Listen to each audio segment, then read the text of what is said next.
I would call the committee back to order. When I took over the chairmanship of this committee, I committed to moving quickly on legislation referred to us in order to help move Indian country forward. I believe that the markup that we just held, the legislative hearings such as this, are important steps in building that momentum. I look forward to hearing the various perspectives on the bills we discussed today and forging ahead with growing and supporting tribal sovereignty and self-determination. To that end, this afternoon we're holding a legislative hearing on 5 pieces of legislation pending before this committee.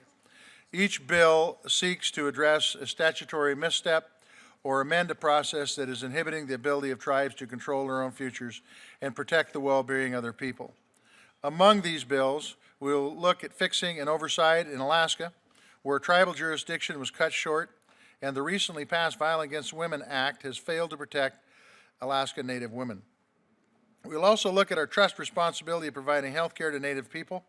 We need to ensure that the health of Indian people is not subject to the whims of political stonewalling, much like it was during the recent government shutdown and sequestration.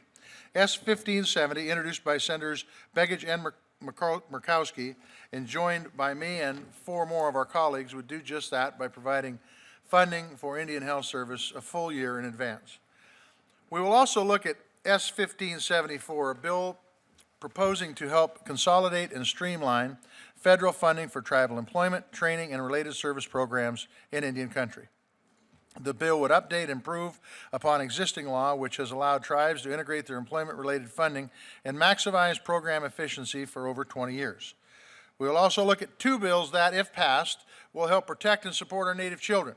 First, S. 1622, introduced by Senator Heitkamp, would establish a commission to fully determine the many problems affecting Native children and provide recommendations on how to best address those concerns. And finally, we will look at S. 2160, which would help protect children from harm when they're taken from their homes and placed in the care of others in the foster care system.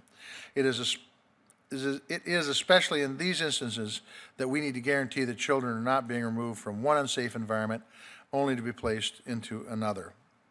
I think discussing these final 2 bills is particularly timely as yesterday was April 1st, which marks the beginning of Child Abuse Prevention Month in this country. I think we can all agree that the most precious natural resource we have is our children, and the necessity to protect them and help them grow and develop in safe, supportive communities is a priority I know that I share with my colleagues here on this committee.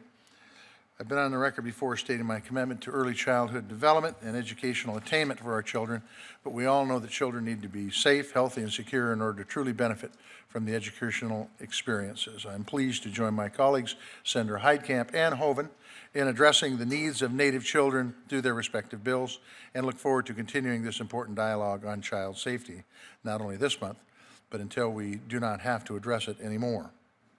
All of these are important issues, and I look forward to hearing from all the witnesses today on these bills. I look forward to debating these issues and determining how we can quickly move these bills forward for consideration of the full Senate.